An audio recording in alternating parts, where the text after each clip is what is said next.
Yeah, so we got Penn tonight. So yesterday we wrestled Princeton, and which is nice because these guys get a 1 pound allowance today, which is actually a new rule. When I wrestled in college, we would wrestle back-to-back days, a lot in the Big Ten, and we never got a pound allowance the following day. So a newer rule, I think the past couple years, if you wrestle yesterday, you get another pound a day. So these guys came, weighed in at 11 o'clock, which means they worked out at about 10 o'clock, get some weight off, and weighed in at 11 o'clock.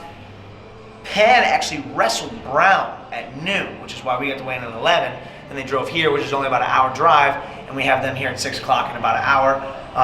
Should be a good deal, though. We got some real tough lightweights right out the gate, and we'll start off with them, unless Penn wants to draw. But we'll start off with lightweights.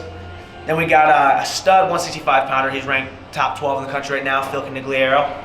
And we also got a real stud heavyweight, ranked 9th in the country right now. He's from a country called Belarus. I don't even know where that is on the map, but it's got good wrestling, and we're thankful we have him. His name's Yara Slavakuski. I can't even say his last name. But you got to look out for when he's up. One of our coaches only speaks Russian when he coaches him. It's awesome. But yeah, psyched to go today and kick some Ivy League butt.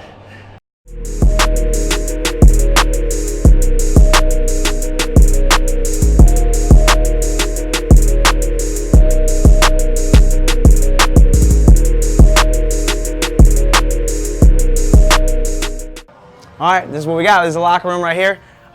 Smaller than your average locker room, but actually in April, so 2-3 months, we're getting a $7 million renovation to the whole thing, so it'll be blown out. This will be way bigger, a lot more space in between the lockers. When it's match day, they get their singlets hung in their lockers right here. All right, tonight we're wearing black. All right, it says Harvard on the back.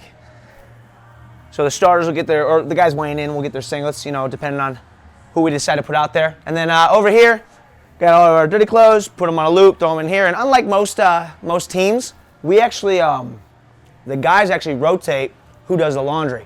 And here's our 174 starter right here, Pierce. Well, Michael, but Pierce. We know him as Pierce. Depends who you're talking to. And yeah, you know, not much. One hallway. A smaller team than you know, other Big Ten schools and stuff like that. We only got, I think, 22 on the roster. So you don't need a huge room for this, but yeah, that's what we work with right here. As a captain, you know, what I like to do is make sure everyone knows going in what the expectations are. You know, when we go out there and get ready to wrestle, whether it's a tournament or dual meet, you know, we expect our guys to go out there and fight hard. And although it's important to prepare before the match, before the dual meet, a lot of that preparation happens, you know, weeks, months, and years in advance.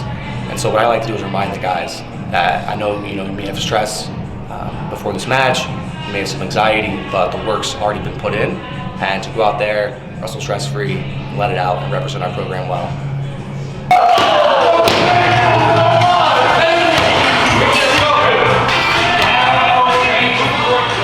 So, I mean, it starts when, like the night before, getting good rest, obviously. You know, waking up at the right time, getting a good workout in. Usually for duels, we'll work out before we weigh in to get down to weight. So I'll sleep with a couple pounds over, so I can get a good night's rest. And then once I wake up, come in here, get a good sweat in, a good workout in, make sure I get down to weight, step on the scale, then you get an hour, so you're drinking a lot of water, obviously rehydrating.